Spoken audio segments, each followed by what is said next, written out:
دیکھو کافر ہونا اور بات ہے، مشرک ہونا اور بات ہے، ظالم ہونا اور بات ہے، حرامی ہونا اور بات ہے۔ مسلمانوں کی بات کو دور، بڑے سے بڑا کافر نبی کا گستاخ نہیں ہوتا۔ اور یاد رکھ لو یہ ہمارا عقیدہ ہے، اس قرآن کی آیت سے، قرآن کی اس نص سے ہم یہ بات نکالتے ہیں کہ نبی کی گستاخی وہی کر سکتا ہے جو عربی ہے۔ دیکھو کافر ہونا اور بات ہے، مشرک ہونا اور بات ہے، ظالم ہونا اور بات ہے، حرامی ہونا اور بات ہے۔ مسلمانوں کی بات کو دور، بڑے سے بڑا کافر نبی کا گستاخ نہیں ہوتا۔ اور یاد رکھ لو یہ ہمارا عقیدہ ہے، اس قرآن کی آیت سے، قرآن کی اس نص سے ہم یہ بات نکالتے ہیں کہ نبی کی گستاخی وہی کر سکتا ہے جو عربی ہے۔ اے ایمان والو، یہ وہ بارگاہ ہے یہاں پر اپنی آواز کو بلند نہ کرو۔ لا ترفعوا اصواتکم فوق صوت النبی، یہ نبی کی آواز پر، نبی کی بارگاہ میں آواز بلند نہ کرو۔ قرآن کریم میں بڑے سے بڑے گناہ پر معافی کا عام اعلان ہے۔ بڑی سے بڑی عصیاں شعاری آدمی کر بیٹھے، توبہ کا حکم ہے۔ اور فرمایا اے ایمان والو توبہ کرو، توبوا الی اللہ توبۃ نصوحا۔ آقا فرماتے ہیں کہ گناہ سے توبہ کرنے والا ایسے ہو جاتا ہے جیسے اس نے گناہ کیا ہی نہیں۔ اللہ کی نافرمانی، اللہ کا حق ضائع کرنے پر توبہ کا راستہ ہے، توبہ کا دروازہ ہے، توبہ کا آپشن ہے۔ مگر پیارے محبوب کریم صلی اللہ علیہ وسلم کی بے ادبی گستاخی کے بارے میں توبہ نہیں۔ یہ فتویٰ اللہ نے دیا، فوق صوت النبی، اے لوگوں تم اپنے آواز کو نبی کی آواز پر بلند نہ کرو۔ آواز بلند کرنا یہ بہت بڑی بے ادبی ہوتی ہے کیا؟ بہت بڑی گستاخی ہوتی ہے، بہت بڑی بظاہر کوئی آدمی زور سے کہا اور اس زور سے آدمی کا یار اس نے تو بہت بڑا گناہ کر دیا، ارے بھائی اس کی آواز ہی ایسی لوگ کہتے ہیں۔ مگر یاد رکھو یہ کوئی عام انسان کی بات ہو تو بات سمجھ میں آتی ہے، یہ بارگاہ رسالت کا ادب اللہ سکھا رہا ہے۔ اے ایمان والو لا ترفعوا اصواتکم، اپنی آواز کو بلند نہ کرو، اور اگر تم نے ایسا کیا تو کیا ہوگا؟ ان تحبط اعمالکم وانتم لا تشعرون، تمہارے اعمال برباد کر دیے جائیں گے، تمہیں شعور بھی نہیں ہوگا۔ تم سمجھو کہ میں نے ابھی حج کیا، ابھی عمرہ کر کے آیا، رمضان میں 3 قرآن پڑھا، پورے روزے رکھا، اللہ فرماتا صرف آواز بلند کیا تو تمہارے اعمال کو برباد کر دیا جائے گا، اعمال کو مٹا دیا جائے گا۔ وَأَنْتُمْ لَا تَشْعُرُونَ، تمہیں شعور بھی نہ ہوگا۔ پیارے بارگاہ مصطفیٰ صلی اللہ تعالی علیہ وآلہ وسلم کا ادب اللہ قرآن میں ہمیں سکھا رہا ہے۔ ایک دوسرے مقام پر جب رسول کریم صلی اللہ علیہ وسلم، حالانکہ اس بات کو ہم بہت دور دے سکتے ہیں کہ کیسا ادب ہونا چاہیے، مگر جمعہ میں بہت مختصر وقت ہوتا ہے، کم وقت میں پوائنٹ کی باتیں کریں۔ دوسری آیت کریمہ میں جب رسول کرام وقار صلی اللہ تعالی علیہ وآلہ وسلم وہاں سے ارشاد فرماتے ہیں، کچھ باتیں ارشاد فرماتے ہیں تو صحابہ کرام کے جھرمٹ پہ صحابہ کرام کے سامنے آقا علیہ السلام جب ارشاد فرماتے، اور جب کوئی بات دور والا نہ سنتا، سمجھ نہ پاتا، برابر سن نہ پاتا تو کہتا راعنا یا رسول اللہ، یا رسول اللہ رعایت فرمائیے، یعنی دوبارہ ارشاد فرمائیے۔ پھر کوئی برابر نہ سنتا، کچھ دیر کے بعد تو وہ کہتا راعنا یا رسول اللہ، میں سمجھ نہیں سکتا، میں برابر سننا سکتا، راعنا۔ جب منافقین، وہ منافقین جو نمازیں بھی پڑھتے ہیں، جی منافق کسے کہتے ہیں؟ ایک ہوتا مومن، ایک ہوتا کافر، ایک ہوتا منافق۔ مومن اسے کہتے ہیں جو باہر سے بھی مومن ہو، اندر سے بھی مومن ہو۔ کافر وہ جو باہر سے بھی کافر، اندر سے بھی کافر۔ اور منافق یہ بڑا دوغلا ہے، منافق وہ جو اوپر سے تو مومن دکھے، اندر سے کافر، اسے کہتے ہیں منافق۔ رسول کی بارگاہ میں وہ منافقین بھی تھے، نمازیں پڑھتے تھے، مسجدوں میں آتے تھے، اذانیں پڑھتے، روزے رکھتے، تلاوت کرتے، مگر دل میں مصطفیٰ کریم صلی اللہ علیہ وسلم کی قدورت رکھتے، مصطفیٰ کریم صلی اللہ علیہ وسلم کا بغض رکھتے تھے۔ جب یہ مجمع میں رہتے تو انہوں نے دیکھا کہ جب کسی کو کوئی بات سمجھ میں نہیں آتی، برابر سن نہیں پاتے، کہتے راعینا یا رسول اللہ۔ راعینا کے مطلب ہوتا ہے رعایت فرمائیے۔ انہوں نے کیا کیا؟ عربی میں چروائے کو کہتے راعینا، راعینا ایسے ری، راعینا رعایت فرمائیے، اور عین یا سے ری، راعینا، راعینا یعنی چرواہا۔ سمجھ رہے فرق؟ راعینا، راعینا، راعینا کہتے چرواہے کو، راعینا یعنی رعایت فرمائے۔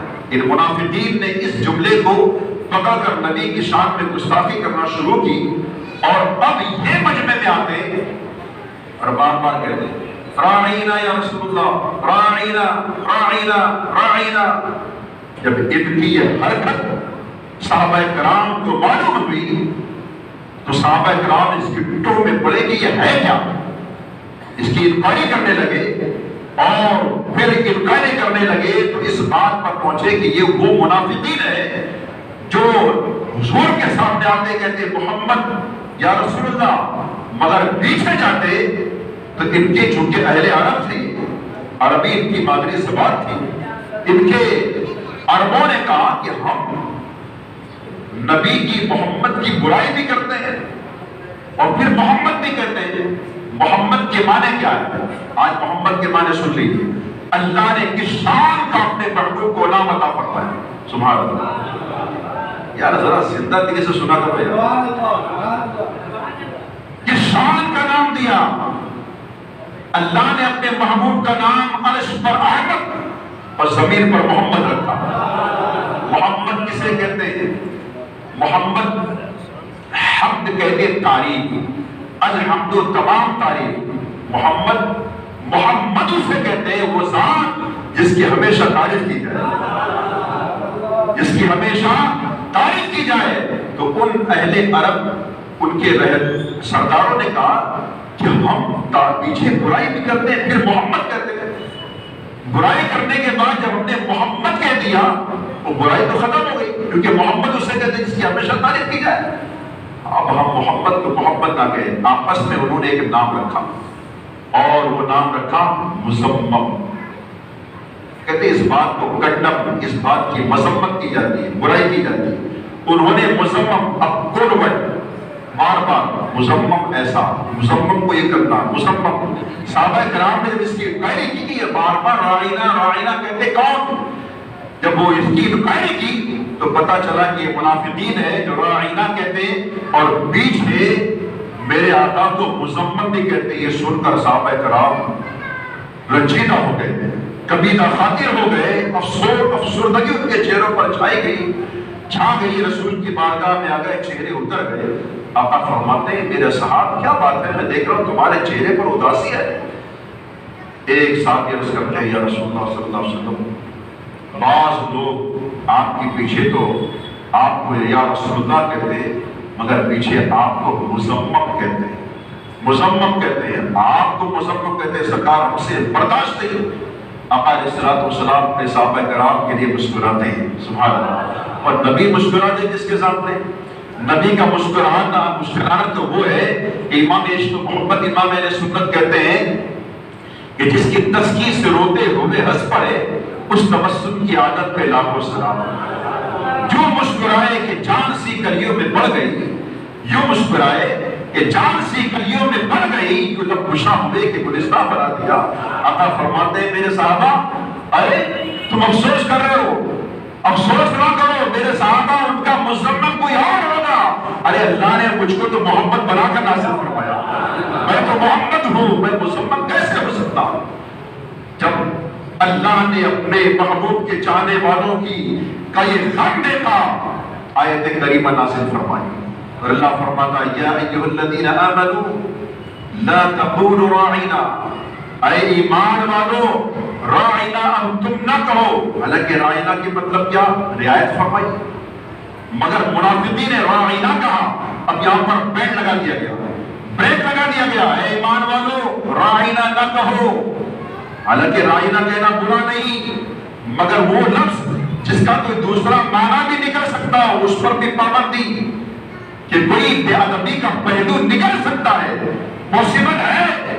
اگر وہ بات جو بے ادبی پر محمول دوسرا راستہ نکل سکتا ہو, معنی ہو سکتا ہو, اللہ نے پابندی لگا دی. فرمایا ایمان والو راعینا نہ کہو. پھر کیا کہو؟ فرماتا وقولو, یوں کہو انظرنا. کیا کہو؟ وقولو انظرنا. یوں کہو کہ اللہ کے رسول ہمارے حال پر نظر کرم فرمائیے, ہمارے حال پر نظر کرم فرمائیے. اسی پر وہ اشعار بنائے, وہ شعر بنایا گیا, یا رسول اللہ انظر حالنا, یا حبیب اللہ اسمع قولنا, اننی فی بحر ہم مغرق خذ یدی سہل لنا اشکالنا. اے اللہ کے رسول ہمارے حال پر نظر کرم فرمائیے. یا حبیب اللہ اسمع قولنا, اے اللہ کے حبیب ہماری فریاد کو سنیے. اننی فی بحر ہم مغرق, میں غموں کے سمندر میں ڈوب رہا ہوں. خذ یدی, میرا ہاتھ پکڑ لیے. سہل لنا اشکالنا, میری تمام مشکلوں کو حل فرمائیے. تو میرے پیارے اللہ کا انداز دیکھیے, اپنے محبوب کی شان برقرار رکھنے کا انداز دیکھیے. پابندی لگائی ہے لوگوں, راعینا نہ کہو, یوں کہو انظرنا. پھر فرماتا واسمعوا. اب یہاں تاکید فرمائی جائے, یہاں تاکید واسمعوا. پھر فرماتا ہے کہ پہلے تو یہ کہ راعینا نہ ہو یہ تو, پھر فرماتا واسمعوا. خبردار, پہلے ہی سے توجہ سے سنو. نہ تمہیں راعینا کہنے کی ضرورت, نہ تمہیں انظرنا کہنے کی ضرورت. واسمعوا, پہلے سے غور سے سنو.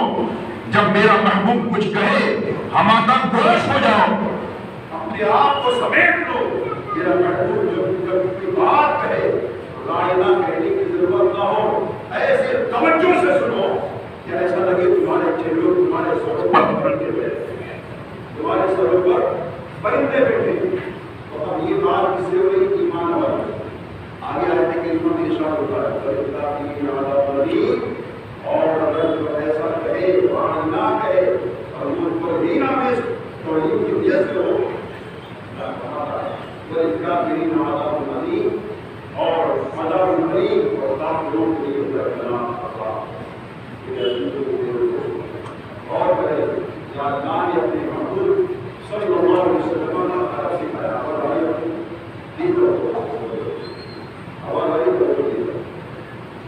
اپنے محبوب کا ادب سکھایا. اور یاد رکھو نبی کی بے ادبی, نبی کی گستاخی کیا ہے؟ نبی کی گستاخی ہے کیا؟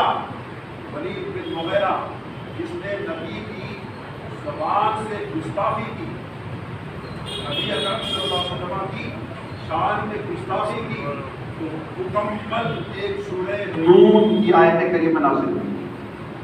اور اس آیت کریمہ میں نبی کے گستاخ کی 9 خصلتیں بیان فرمائی تھی. کتنی خصلتیں؟ 9. اللہ نے اس گستاخ کی مذمت بیان فرمائی. ہمارے محبوب تمہارا گستاخ ہے, وہ جھوٹا ہے, وہ تمہارا گستاخ ہے, وہ چغل خور ہے, وہ تمہارا گستاخ ہے, وہ زانی ہے. یہ تمام عیب بیان کرنے کے بعد آخری عیب بیان ہوتا ہے کہ محبوب وَقُلْ بعد ذَلِكَ زَنِيٌّ, تمہاری گستاخی کرتا ہے, اس کے نطفے میں خطا ہے, اس کے نطفے میں خطا ہے, جس کو عام طور پر کہتے ہیں کہ وہ حرامی ہے, حرام ہوتا ہے. اور یہ حرامی, کوئی بولے یار ممبر پر بیٹھ کے مولانا حرامی حرام زادہ, جی تفسیر روح البیان میں یہی لکھا ہے. اس آیت کریمہ کی جو تفسیر روح البیان, اس میں یہی جملہ ہے کہ محبوب جو تمہارا گستاخ ہے وہ حرامی ہے, حرام زادہ ہے. جب ولید بن مغیرہ نے رسول اکرم صلی اللہ علیہ وسلم کی یہ گفتگو سنی کہ وہ جھوٹا ہے, وہ چغل خور ہے, وہ یہ ہے, وہ ہے, اپنے اوپر غور کیا کہ ہاں میں جھوٹ بھی بولتا ہوں, ہاں میں چغلی بھی کرتا ہوں, ہاں میں غیبت بھی کرتا ہوں, ہاں میں لوگوں کو ستاتا بھی, لوگوں کے پیچھے سامنے لوگوں کی تعریف بھی کرتا ہوں، پیچھے لوگوں کی برائی کرتا ہوں۔ جو جو نبی نے ارشاد فرمایا وہ اس نے اپنے اندر جانا، اور 90 بار عدل بعد ذلک زمین، کہ محبوب وہ ثانی، وہ اس کے نطفے میں خطا ہے، وہ اپنے باپ کی اولاد نہیں، وہ حرامی حرام زادہ۔ یہ بات جب ولید بن مغیرہ نے سنا تو اپنی ماں کے پاس گیا۔ ولید بن مغیرہ تھا بڑا منافق، تھا بڑا گناہگار، مگر اس کا بھی عقیدہ تھا کہ مصطفیٰ نے جو کہہ دیا وہ بات حق ہے۔ جب یہ مصطفیٰ نے، نبی نے 9 باتیں کہی، 8 باتیں تو میرے اندر میں نے پایا، 90 بات بھی سچی ہوگی۔ اپنی ماں کے پاس گیا اور کہتا ہے کہ مسلمانوں کے نبی نے مجھ میں 9 برائیاں گنائی، 8 تو میں نے اندر میرے پایا، 90 میں پا نہیں سکتا۔ تلوار نکالا، ماں بتا میں کس کی اولاد ہوں، میں اس کی اولاد ہوں، بتا ورنہ تیرا سر تن سے جدا کر دوں گا۔ کیونکہ یہ نبی نے کہا ہے، قرآن پیش کر رہا ہوں میں، 29ویں پارے سورہ نون کی آیت کریمہ میں یہ آیت موجود ہے، عدل بعد ذلک زمین، محبوب جس نے تمہاری گستاخی کی وہ حرامی ہے، حرام زادہ۔ ماں کے پاس کیا تلوار، بتا میرا باپ کون ہے۔ جب ماں نے تلوار دیکھا تو کہتی ہے بیٹا تیرا باپ اس قابل نہیں تھا کہ میں اس سے اولاد حاصل کروں، اور وہ اکثر سفر پہ رہا کرتا تھا، میں نے ایک چرواہے سے زنا کروایا اور اسی سے میں نے تجھ کو حاصل کیا، تو اسی چرواہے کا بیٹا ہے۔ پتا چلا کہ نبی کا جو گستاخ ہے، دیکھو کافر ہونا اور بات ہے، مشرک ہونا اور بات ہے، ظالم ہونا اور بات ہے، حرامی ہونا اور بات ہے۔ مسلمانوں کی بات تو دور، بڑے سے بڑا کافر نبی کا گستاخ نہیں ہوتا۔ اور یاد رکھ لو یہ ہمارا عقیدہ ہے، اس قرآن کی آیت سے، قرآن کی اس نص سے ہم یہ بات نکالتے ہیں کہ نبی کی گستاخی وہی کر سکتا ہے جو حرامی ہے، نبی کی گستاخی وہی کر سکتا ہے جو حرامی ہو۔ لہذا میرے عزیز، اللہ نے پورا قرآن اٹھا کر دیکھ لے، جب جب اس قوم پر عذاب نازل ہوا، اس بنیاد پر نہیں کہ قوموں نے اللہ کی نافرمانی کی، یہ نمازیں نہیں پڑھتی تھی، نہیں، جب جب عذاب آیا اٹھا کر دیکھ لیجیے، قوم لوط کو دیکھے، قوم نوح، قوم عاد، قوم صالح، قوم سمود، قوم شعیب، ان تمام قوموں پر جو اللہ نے عذاب نازل فرمایا، کس بنیاد پر؟ صرف اس لیے، صرف اس بنیاد پر کہ یہ قوم جب تک اللہ کی نافرمانی کرے اس قوم پر عذاب نہیں آیا، مگر جب جب قوموں نے نبیوں کی شان میں گستاخی کی تو اللہ نے اس قوم پر عذاب نازل فرمایا۔